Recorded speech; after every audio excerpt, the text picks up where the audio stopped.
پھر باقی رہ جاتے ہیں اعتراضات، اجی یہ لوگ بڑی زیادتی کرتے ہیں، یہ بڑی زیادتی کرتے ہیں، وہ اس میں حرام والی کیا بات ہے، اس میں حرام والی کیا، ہم نے حلوہ بنایا، ہم نے شیرنی بنائی ہے، ہم نے کھیر بنائی ہے، اس میں کیا حرام ہے؟ سوجی حرام ہے؟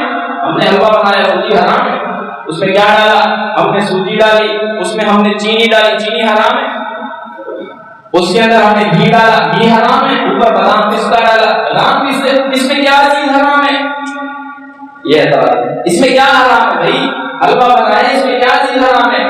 کھیر بنائی ہے، دودھ حرام ہے، چاول ڈالے ہیں، چاول حرام ہے، چینی ڈالی ہے، چینی حرام ہے، کیا چیز حرام ہے اس میں؟ یہ لوگ بڑی زیادتی کرتے ہیں، کہتے ہیں یہ حلوہ حرام ہے، ہم کہتے ہیں سوجی بھی حلال تھی، چینی بھی حلال تھی، وہ گھی ڈالا، وہ گھی بھی حلال تھا، بادام پستہ ڈالا، وہ بھی حلال تھا، ساری چیزیں حلال تھی، ایک عقیدہ اتنا نجس تھا، وہ پکار اتنی نجس تھی، اس نجس پکار نے حلال چیزوں کو بھی کیا کر دیا؟ حرام کر دیا۔ اس پکار کی وجہ سے، اس آواز کے بلند ہونے کی وجہ سے حلال چیز بھی کیا ہو گئی؟